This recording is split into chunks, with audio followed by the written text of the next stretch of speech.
কয়েকটা নাস্তার item share করব আজকে, একদম ইজি এবং হেলদি এবং অনেকক্ষণ পেটে থাকে এমন নাস্তা। আমি একটা পাউরুটির স্লাইস নিয়ে নিলাম, দিয়ে দিলাম গ্রেট করা সিদ্ধ ডিম আর একটু হাফ ডিম এমনিতে কেটে দিলাম, তো এটা না দিলেও চলে। আর দিয়ে দিলাম ফ্রেশ টমেটো, এখানে কোনো টমেটো সস ব্যবহার করা হয়নি, আমি ফ্রেশ টমেটোটা গ্রেট করে দিয়ে দিলাম। এবং এই পর্যায়ে দিয়ে দিব মোজারেলা চিজটা গ্রেট করে দিয়ে দিব।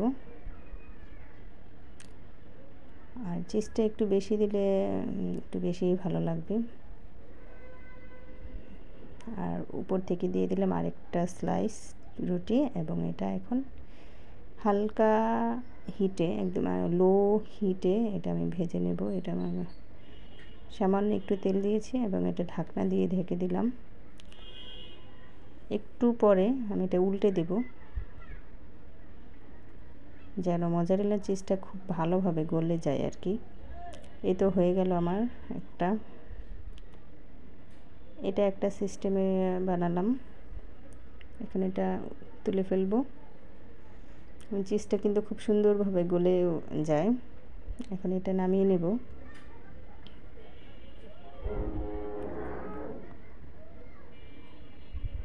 স্যান্ডউইচের মতো করে একটু কেটে নেই।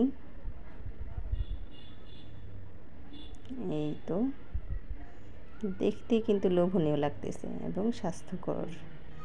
তৈরি হয়ে গেলে আমার একটা আইটেমের। তো আরেকটা তৈরি করব, এটার মধ্যে আমি গ্রেট করা সিদ্ধ ডিম দিয়ে দিলাম।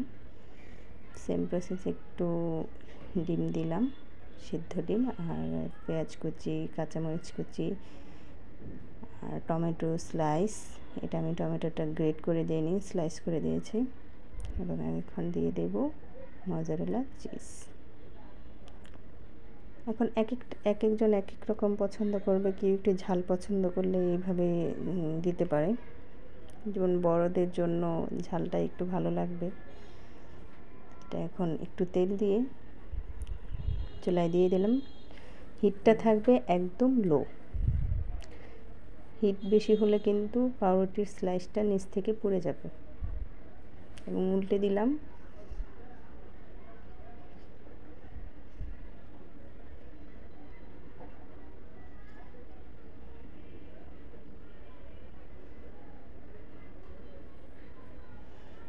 তো এটা আমার তৈরি হয়ে গেল, নামিয়ে নিলাম। আমি আরেকটা সিস্টেমে দেখাবো বা আরেকটা পদ্ধতি, সেটা হচ্ছে গ্রেট করা ডিম দিয়ে দিলাম